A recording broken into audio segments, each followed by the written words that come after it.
Welcome to the Nourished Mama podcast. I am your host, Anna Robinson, certified nutritionist and wellness coach, plus fellow mama. This podcast is here to show you that you can live your healthiest, happiest, most vibrant life as a mama. Each week, I will be sharing different nutrition, lifestyle, and mindset hacks that are going to support you in your health journey. You can expect realistic and sustainable advice, plus strategies that can easily fit into your busy life as a mama.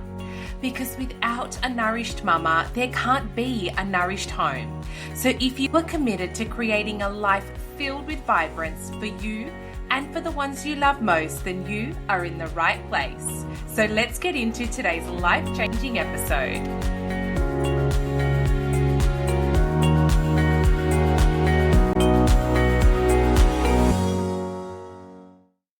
Welcome to another episode of the Nourished Mama Show. Today, I am joined by the incredible Rhiannon.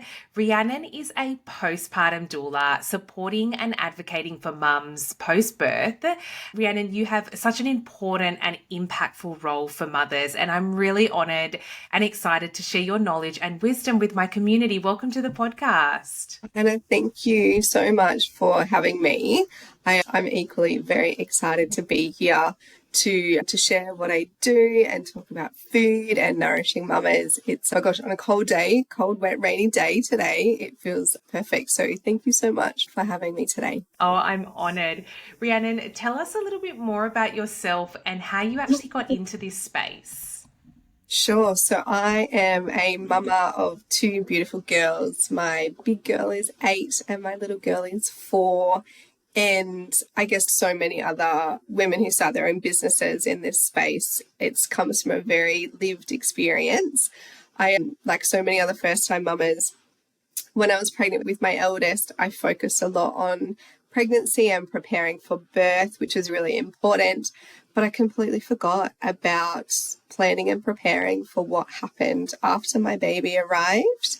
And after an incredible birthing experience, postpartum wasn't great. We ended up in the NICU with some complications, and it was almost like I was forgotten about. It was quite a traumatic experience. My husband was doing the best that he could, and we lived with my mum at the time, and I thought she would know, being a mum of 3 herself, like what I needed, but she hadn't had that experience, and so she didn't know what I needed. And I walked away from my early postpartum feeling like that shouldn't have happened the way that it did. And I didn't expect to come into motherhood with these feelings of struggling and isolation and not really knowing what I needed, but having to give everything to my baby. So then fast forward to planning to welcome a second baby into our family. And even before conception, I knew that things were going to be really different because I didn't want to have a repeat of that experience. And so I engaged with a postpartum doula, went to a workshop, and she opened my eyes a lot to some products and services that were out there, and also a lot of traditional ways that women are supported during postpartum that I wasn't really aware of. So we planned a lot of things differently. We organised some postpartum meals. My husband took 6 weeks off work instead of 2. We'd set a lot of boundaries around visitors. We literally asked everybody we knew to bring us food and not presents for the baby. And what resulted was the most incredible oxytocin-filled, blissful first few weeks postpartum. I just rode the oxytocin high. And it was 2 weeks postpartum. I was on the couch with my baby. And I just felt incredible. And I was just like, this is how I want mums to feel, not like how I felt the first time around. And I started Googling. I was like, is postpartum doula, is that a job? Can I do that? But then I was like, I've just had a baby. This is crazy. I need to park this. But 18 months later, I was just like, okay, it's time. So I did some study and launched my business at the beginning of 2023, really. And I've been supporting mamas, ever since. I just love that you were so prepared the second time around that you were able to actually experience that blissful moment of oxytocin coming through, because I just think that would be so rare for mums to experience. So I love that you were able to do that for yourself, and now you bring that into other people's lives, which is just so important. And like I said before, your work as a postpartum doula is so important. But for people that don't know, tell us what a postpartum doula is and what are some ways that you actually support mums during this phase and during this time? Yeah, absolutely. People often confuse me for a birth doula. So thank you for asking this question. So doula essentially, it basically translates to support. So particularly through life transitions. Postpartum, as we know, is after you've birthed your baby. So I show up and serve and support women in their precious postpartum. So after their baby has arrived, I don't attend births like lots of birth doulas do, but I support women during their pregnancy as well, because a lot of the work to plan and prepare for postpartum takes place during pregnancy. So I'm with them every step of the way, and I care very deeply, and I want them to have a very empowered, supported, incredible birthing experience, however that unfolds for them. But yeah, I really consciously decided to focus on the postpartum. And what I actually do during that time, from the moment a mama books me in during her pregnancy, or some also book me once they're in postpartum, they have my emotional remote support, text messages and phone calls and things when they need me. But I physically come to their homes in their postpartum at an organised time, and I nourish them for about 3 hours. And unlike a lot of visitors that might come to the home once a baby has arrived, they want to come and see the baby and they're all excited about the baby. I'm here for the mama. I'm not here for the baby, because the baby needs the mum needs the support. So when I come, I bring nourishing foods and also a lot of beautiful nourishing drinks as well. So teas and hot chocolates and date milks. And I'm making sure while I'm there that she is eating, she is drinking, because those things are vital. Mamas generally rest the whole time that I'm with them in their homes as well. So they're either on the couch snuggled up with their baby, or sometimes mamas are in their beds as well. So they pretty much stay there the whole entire time. And I serve them food and drinks wherever they are. And I offer them some loving touch with gentle massages. I have the most beautiful copper foot bath, and I put a goddess bath soak in there, and their feet have a beautiful soak. I bring hot water bottles, so they're being very well nourished with food and drinks, massages. And amongst all of that, I can squeeze in some domestic duties as well. So often I'll be sitting on the floor or next to them on the couch, folding some washing. I clean the kitchen. Typically, I will change the bed sheets, because as in postpartum, beds often get a bit messy with breast milk or whatever else. So yeah, do laundry, clean the kitchen. If there's older kiddos around, which sometimes there isn't, I always include them in what I'm doing too, which is really beautiful. I have some little mini doulas, and they help me give mum a foot massage, or they help me do the laundry and things. Yeah, whatever the mama needs. And this is the exception, not the norm, but it's something that I offer to mamas if she's had a really challenging night the night before and hasn't quite worked out co-sleeping, or just is feeling a bit touched out. There have been a few postpartum visits where I've just sat and held a baby for an hour or so while the mum has a sleep. But that's the exception. That's not norm. I've done more visits where I've never even touched the baby. I've just literally looked after the mama while she's been with baby the whole time. So yeah, it's really special. That's I do. my jaw is dropping, because I'm just like, what a magical experience. I'm just thinking, why did I not know of it? My kids are a little bit older now, and I'm like, oh my goodness, I just want to have another baby just so I can have this postpartum doula experience. That sounds incredible. Like, I know I keep saying it, but your role is just so important in this space, and just hearing that I'm just speechless. That is incredible. Yeah, And we it's know true. you touched on this as well. There is just so much focus on the baby during this time. And we leave that hospital, and I always say this, but so many people tell you and give you an opinion on how to keep this baby alive, but nobody talks to you as a mother about what you need. This phase is just so important. And can you touch a little bit on why it actually is important for mothers to also nourish and nurture themselves during that postpartum phase? Oh my gosh, yes, absolutely. Mums have just been pregnant for 9 to 10 months or however long their pregnancy has gone for, and that in itself is huge. Like the amount of nutrients that is required to grow a baby whilst keeping yourself doing everything that you normally need to do is massive. And then you've just birthed a baby, and that is huge. So pregnancy is huge, birth is huge, and now after you've gone through all of that, you need to recover from childbirth. And a lot of mamas are breastfeeding. And even if you're not breastfeeding, you know, the work that's involved in formula feeding a baby is a lot because they need to be fed very frequently.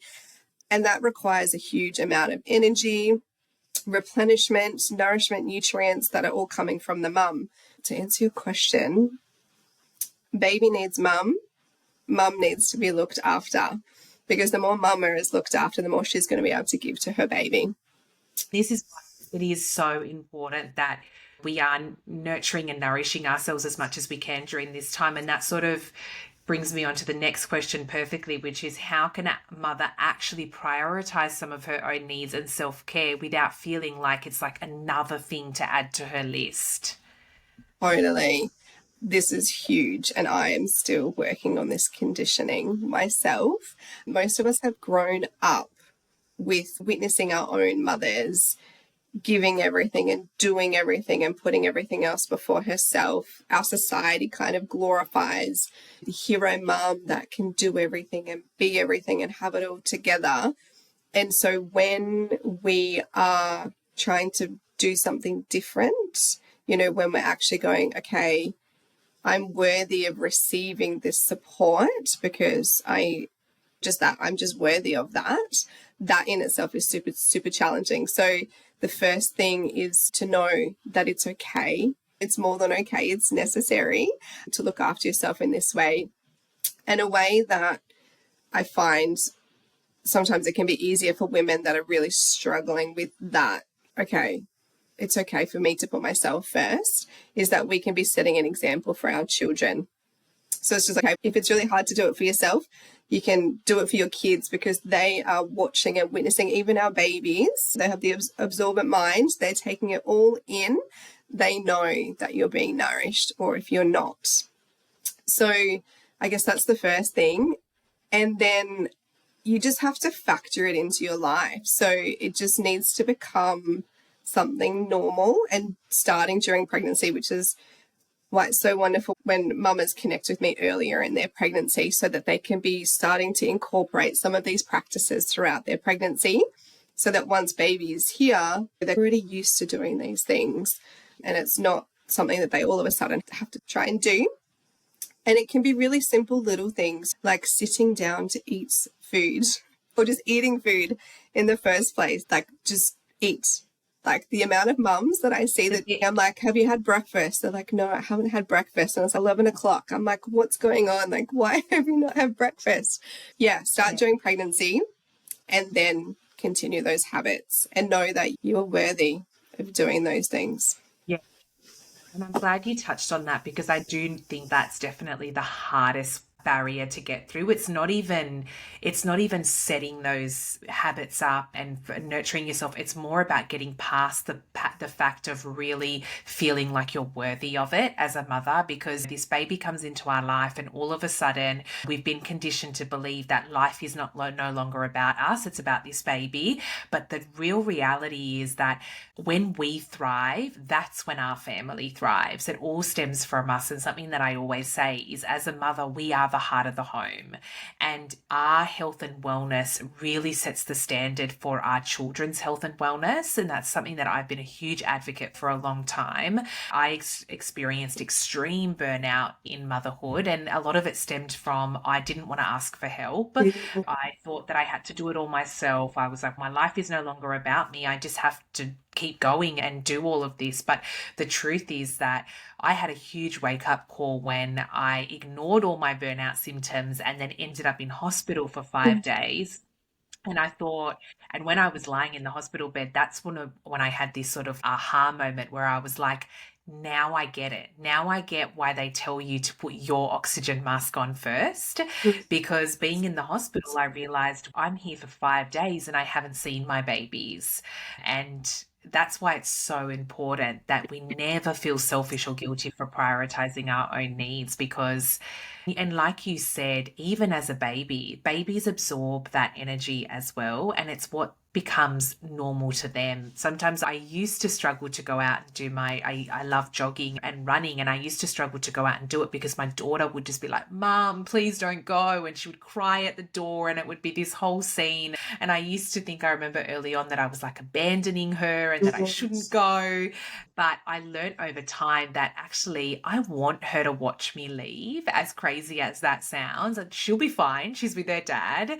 But I needed her to also watch me leave because I want her to do that in her future. I don't want her to sacrifice her own needs and her health for anybody.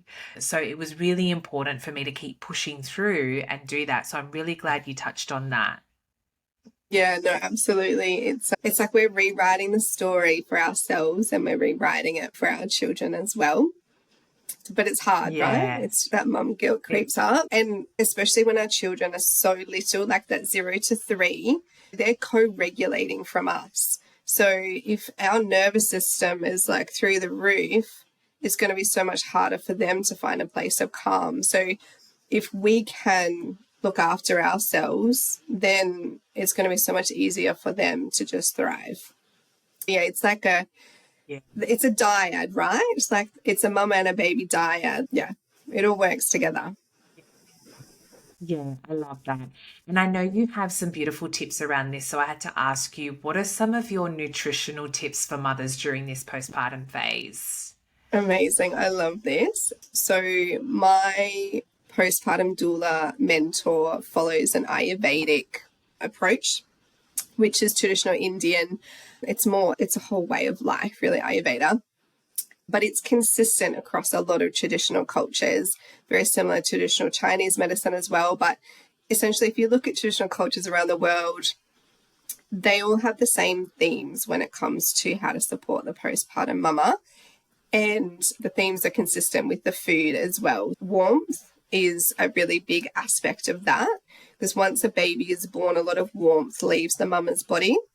And so the early postpartum time is a time to restore that warmth.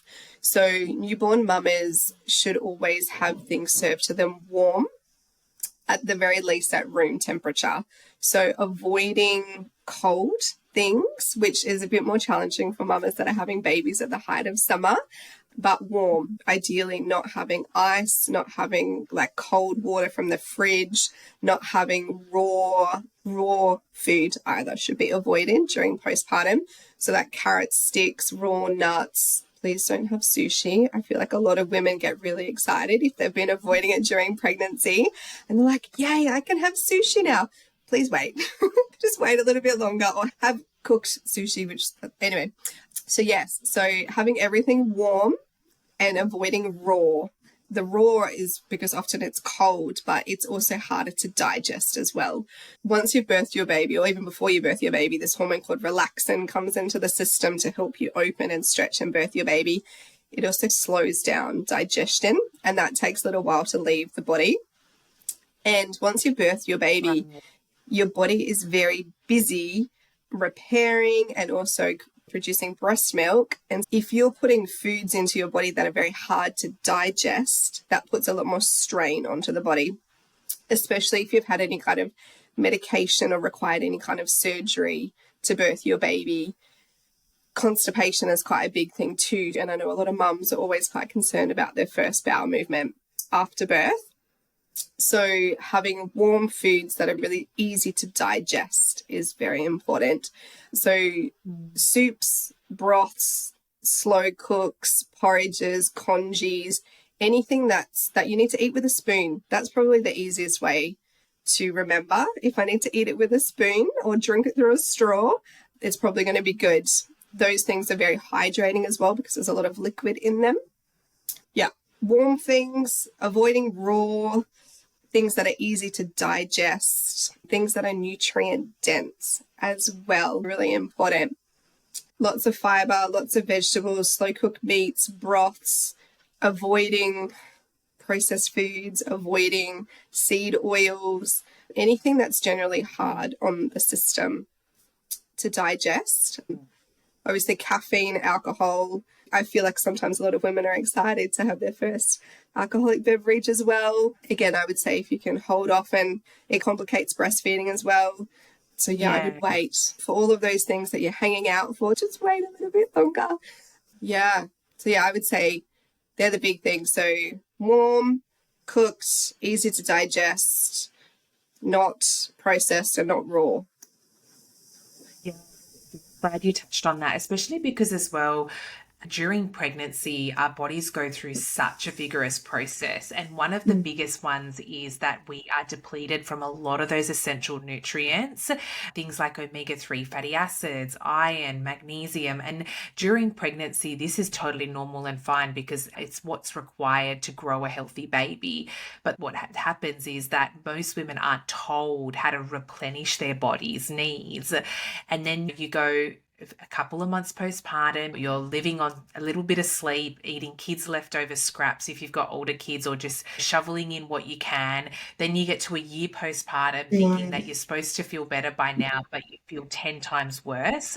And at the end of the day, that's because you really haven't replenished your body with all those nutritional needs. And then you're adding more depletion on top of that as you go.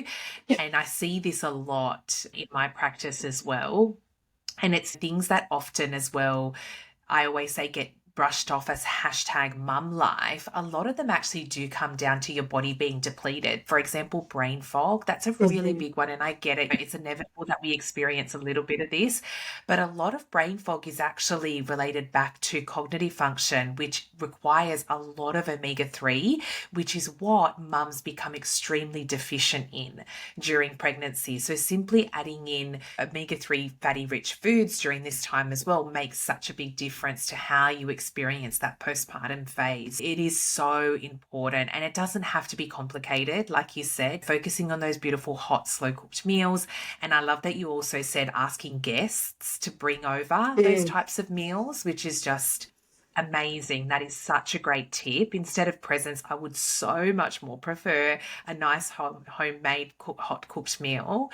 So yeah, I'm really glad you touched on that. We are seeing more mothers than ever before experiencing burnout. Why do you think that is? And what are some practical ways we can try and avoid this early on in that postpartum phase? I know you touched on this a little bit. So I guess it's just the pressures of modern society, really. Like the expectations that are put on mums at this time is just insane. A lot of women are having to go back to work because of the cost of life right now. So they're the mum of young children and working, bounce back culture, where it's just, okay, you've had your baby and you're expected to get on with life like you haven't. So, and I guess most of us live in nuclear families as well, and that's against how we're designed. We're meant to live multi-generationally in small communities where there's a term called allo parenting, which is where there's multiple care providers that all look after the children and all look after each other collectively. And we don't have that. Like, my husband is from New Zealand, so half of our family is across the sea. That's a huge part of it as well. A lot of us are living away from our extended families. So I believe all of that contributes to burnout for mothers, like this huge expectation that we have to do it all and be it all without a village. So that hopefully answers that first question. And then there's so many things that families and mamas can do to prepare so that they are experiencing a nourished postpartum. And this is a lot of the work that I do in the prenatal space with pregnant mamas and their partners. One thing they can do, which is really cool, is have what's called a nesting party. So rather than having a baby shower where people come and bring presents for the baby, they can invite their nearest and dearest over and have a massive cook-up, and they can all fill the freezer. So they can do slow cooks. One-handed snacks are really good, like little mini muffins or bliss balls and things. And that's a really beautiful women-centered way that the pregnant mama can connect with her best friends and her, whether she has a good relationship with her mum or her mother-in-law, but just women coming together to cook, to fill the freezer. So that's one way that she can prepare. There's lots of meal delivery services out there that you can ask for gift vouchers for those, or you can purchase your own meal packages so that once you're in your postpartum, there's meals being delivered to your door from one of these services. And there's quite a few. I've got a really good Instagram post on my page that lists a few of the different ones, but there's quite a few in Sydney. What else can she do? A meal train. Have you heard of a meal train before? I love setting these up for my mamas, and meal trains can be set up at any time. So if someone's having surgery or there's been a loss in the family or anything's going on, there's this really cool app. It's free. It's called mealtrain.com, and it's like a bridal registry, but it's done with meals. So the mum can put in all of her dietary requirements, the expected due date of her baby, and she can send it to her family and friends, whoever she wants to. And then those people who would like to join the meal train, they select a date in the calendar, and then they say what kind of meal they're going to deliver. And then on that day, they just drop the meal over. And then that's, yeah, it's so cool. It's really cool. So I set those up for all of the mamas that I support. Oh, that's awesome. We'll make sure we share that in the show notes as well, because I think that is such a great service. There's just so many services out there that a lot of women are just not aware of. So I'm glad you spoke about that, because I would have had no idea that existed. So that's amazing. Yeah. So yeah, a nesting party, a meal delivery service, a meal train, batch cooking is something else that can be done. So this doesn't require anyone else or outsourcing. Leading up, if you've got much energy, when you're in your third trimester, if you're making dinner, just double the portion size and have dinner for that night, and then put the rest into the freezer. So that's ready to go. And if you do that a couple of times a week in your third trimester, and it can be anything, if you get the Pyrex, or I use jars in my freezer. A lot of people are like, you can put jars in freezers. You can. So just having those meals ready to go in the freezer is another way. Hiring a postpartum doula is another way as well, because we always bring meals with us too. So yeah, there's quite a lot of different ways that a mama and her family can have the meals ready to go, so that when she's in postpartum, she's not cooking, because ideally the mum should definitely not be in the kitchen preparing food, but so that the fridge and the freezer are full, so that when she is hungry, and she's probably going to be ravenous after birthing her baby, that there's food on hand. You know, ordering Uber Eats, you've got nourishing, good food ready to go. Yeah. Oh, I love that. Thanks for sharing all those tips. They're so great. I know you touched on this as well a little bit, and I've spoken about this as well, but in Western countries, we often praise the mother who can do it all, keep a tidy home, have a career, cook healthy meals every night, be at every school activity. Why is this expectation and message so damaging? And why is it important that we actually are asking for help and creating this village around us? We need to pave the way for more of that type of support and change the way Western countries view mothers, because it really is. We're seeing so many more mums than ever before experiencing burnout. And I know you said this as well. It is because we just don't have this village around us. So how can a mama find connection, find her village? Why is it so important during this time for her? I guess, as you highlighted with your own personal story, there is the very real health consequences that can come up. And it might not be in the short term, like a mum might feel like she's okay, or she's still within that fog of having a newborn baby, or in the first year even. But postnatal depletion can still be showing up 10 years later, after mamas have had their babies, if they haven't replenished. And chronic illnesses can creep up. So yeah, your long-term health depends upon you being replenished and being nourished. Your future self will thank your new mama self for nourishing and being nourished. I feel like our society has normalized so many things, like even incontinence, like the rates of incontinence and prolapse and uterine hysterectomies and things like that happen once you get to menopause. And it's just become normal, like panty liners. That's just the result of being a mum and the sacrifice that women make to have children. None of those things are normal. They've just become normalized within our society. So having awareness and knowledge that sacrificing yourself and trying to do it all and be it all and not prioritizing your own needs in your early postpartum will show up later in life in the form of chronic health issues. So just having that awareness, knowing that when you're pregnant is probably a good way to be like, okay, I need to do this stuff now so that I can be healthy. I want to be grandmother that can run around after my grandkids. That's what I want for my life. I don't want to be falling apart. So I know that the work that I'm doing now and valuing nourishing myself and helping to nourish other mamas will show up later. So I guess getting that message across is really important.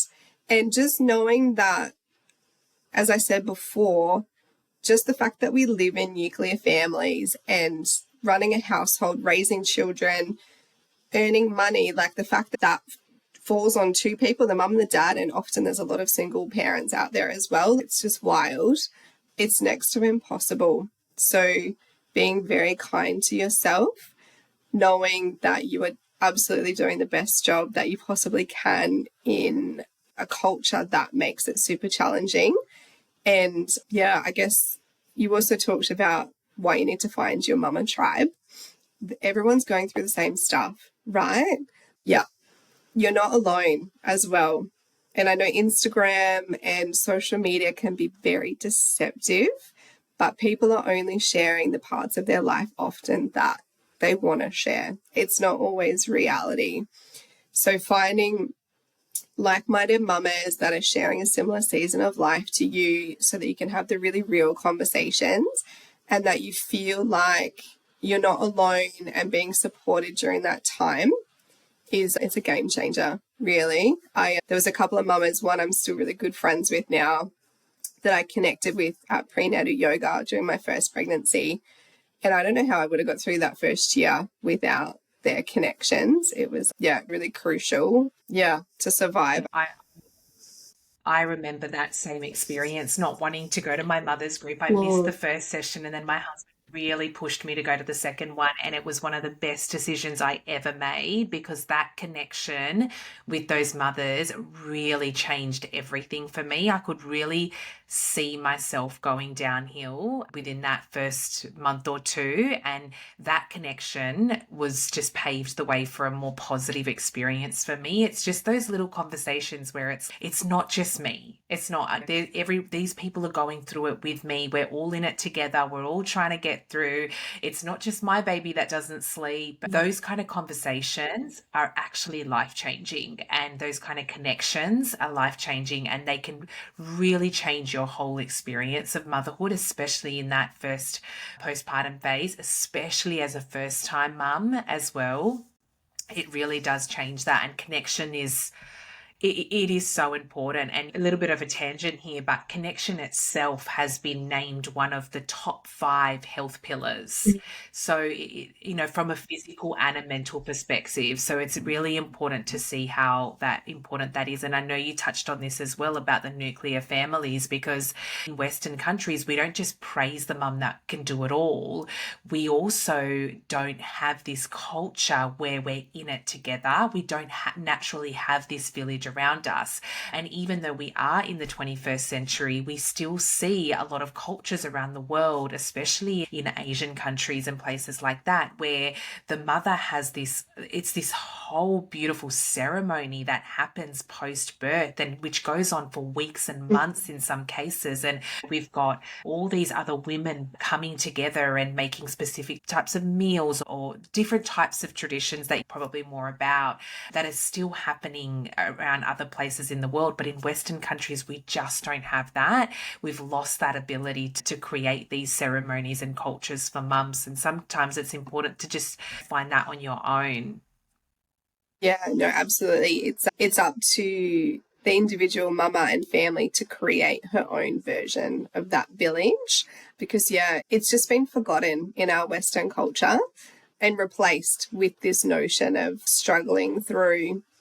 And it's to no fault of any individual. They didn't experience it themselves. So I guess, I was a bit shocked that my mum didn't really know after I had my first daughter, and I was very desperate for something. I needed something, but I didn't really know what it was, and that my mum didn't know what that was either. That was really challenging. But when I did my studies and have in the years since reflected upon it more, no one was there for my mum. So she struggled through her postpartums. So that's where it's been normalized, where it's just, oh, this was my mum's experience, so that's what's normal, that's what happens. But then when you stand up and try and do something different, a lot of people look at you, and especially when people say, oh, I want to get a postpartum doula or even a birth doula, they're just like, oh, that's a bit hippie, or what do you need to do that for? And even my husband, when we organised the meal delivery service for our second postpartum, even for him, it was very challenging to ask for help, because he's just like, I can cook. That's fine. I'm going to be here. I've got 6 weeks off work. I can make meals for you. We don't need to spend money on that. But it was seriously life-changing, like just having those meals, because it takes the mental load away as well, which is something that often isn't spoken about so much, where it's just like, with a newborn baby, you have to make so many decisions that you've never made before in your life, and you're feeling unconfident, and then someone says to you, what do you want to eat for dinner? You just, I don't care, just feed me, just give me something that I don't have to think about.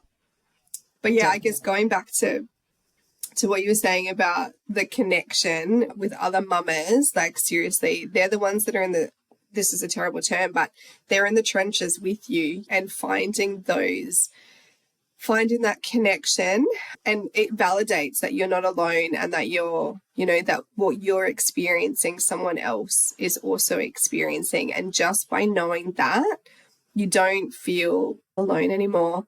And that's something, I run a pregnancy circle. I host a pregnancy circle, and then I host a mother's gathering. And in those events, I see it happen all the time, where one pregnant mama is sharing something, and it's exactly the same as what another mama is experiencing, and then the same in postpartum. And it's just, it's so powerful when women come together. And I love that you said that, did you say it's like the 5th part of like health and wellbeing, connection?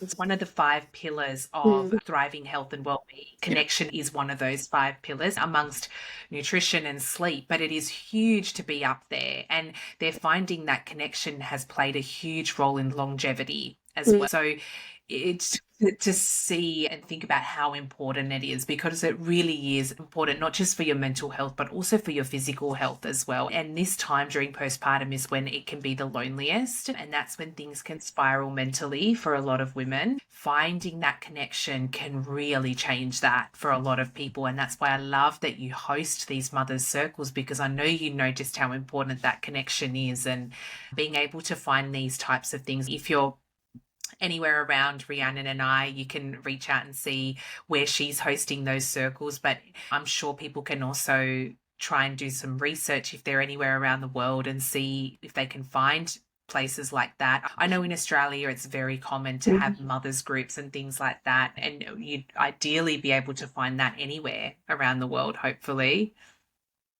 Yeah, you need to do it though. You need to be proactive in that. It's not, I say often, it's just like once your baby's born, the village doesn't magically appear.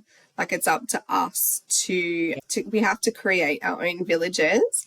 And I just like to add to that as well that a really heartbreaking part of postpartum, I guess, can be when the people that you thought were going to show up for you don't. And it can be for so many different reasons. And I guess, yeah, that's another layer that comes with matrescence, that sometimes people that you're really good friends with, that you feel you'll be friends with them forever. Once you become a mum, so many things shift and sometimes those friendships fall away. And likewise, the dynamic potentially with your sisters, with your aunties, with your mother, all of those things can shift through becoming a mother because how you view the world changes so much. So I just like to acknowledge that as well, that, yeah, that can be really, it can also be the opposite, and it can be incredible when people that you didn't think were going to be there, they really step up. And like I remember the first people who brought me the first meal in my postpartum, it was a lentil soup and a garlic bread. And I was just like, this is the most incredible thing I think I have ever received, ever. Yeah, I just wanted to add that that's a part of it as well. And I experienced that myself. So I'm so glad you touched on that, because your whole world shifts, including the friendships and the connections that you had previously, which is why, again, it's so important that you find that other village, because that other village of mothers and people that are going through the same thing as you is really going to shape the experience you have. And that's where you find, like for me, that's where I found lifelong friends now, because it really is about being in a room with people that are where you're at. And it doesn't mean that you've got to ditch everyone before that, but for your own mental sanity, your own mental clarity, for connection, for all of that, it's really important that you do find people that are going through a similar experience as you, because it can really shift and change your whole experience. So I do love that you touched on that. Now, before I let you go, Rhiannon, I would actually really love to know yourself, what are some of your non-negotiable daily health habits as a busy mama? Okay, from the very beginning, when I had my first daughter, it was always food. I needed to eat. So I rarely ever skip a meal, especially breakfast. Like I'm one of those people that gets super hangry and almost like shaky. Like I can tell if I haven't eaten physically. So definitely a non-negotiable for me is breakfast. I always eat breakfast in the morning, and a hot drink as well. So that is definitely something. I don't drink coffee, so I don't need my coffee. But yeah, whether it be a cup of tea, or lately I've been having a broth in the morning, which I'm loving right now. So definitely food and a hot drink. And for me, it's a shower every single day is a non-negotiable for me. When my babies were little, when my husband would get home, that would always be one of the first things. I'm like, it's time for me to have a shower. Off I go. Yeah, definitely eating. And like I said before, the amount of mums, when I see them and I'm like, when was the last time you ate something? They're like, oh, last night. I'm like, let me get you some food. It's wild. So yeah. Thank you for sharing. And tell us a little bit more about your services and where everyone can find you. Yeah, thank you. So on Instagram is probably the easiest way. So my handle is Rhiannon James Doula. And you can head over to my website, which is just rhiannonjames.com.au. So I am located on the Central Coast, which is not that too far from Sydney. But I do also have some online offerings as well. So whilst I can't physically come to your home in the postpartum and nourish you in person, I do work remotely with couples to plan and prepare for their postpartum. I've got a couple down in Tasmania at the moment that I'm supporting, and I've supported a couple in the UK before as well. So if you're wanting to do some planning and preparation, then we can do lots of things via Zoom. I do also teach what's called the Beautiful Breastfeeding Program. I guess we haven't spoken so much about breastfeeding today, but for me, breastfeeding and postpartum, they go hand in hand. And it's something that I'm super passionate about as well. Similar to postpartum, where I feel our culture and society has forgotten how to support mamas. We've also been forgotten how to be supported in breastfeeding. I teach the Beautiful Breastfeeding program, which is through the Thompson method, and that's all done via Zoom. So anyone who wants to go into their breastfeeding journey feeling empowered and informed and then supported the whole way through, that's something that I offer. And I do also have a beautiful virtual community that's called the Connected Mamas Community that anybody can join from anywhere, and you get my support through that and a whole bunch of other good stuff. And if you are on the Central Coast, or I have had clients in Sydney and I've got a client up in Maitland, so I do travel on occasion. I can come to your home and nourish you in your postpartum in person. Oh my gosh, I would have loved that. That is amazing. Yes. We will make sure that we share all those links in the show notes where you can find Rhiannon. Rhiannon, thank you so much for this beautiful chat. I know this will help so many mamas out there. It's been a pleasure having you on the podcast. Thank you so much, Anna. I feel like I've learned from you as well. And yeah, we're in this together, mamas, right? Like, we're all here to help and support each other. And I feel that there's a shift slowly, one mama at a time. We're going to change the culture for ourselves and our kiddos. Thank you all so much for being here. And thanks, Anna, for having me. It's been a pleasure. Definitely. Thanks, Rhiannon. Thank you so much for joining me today. I hope this conversation has inspired you to live your healthiest, happiest life. Don't forget to subscribe and tune in next week. Bye for now.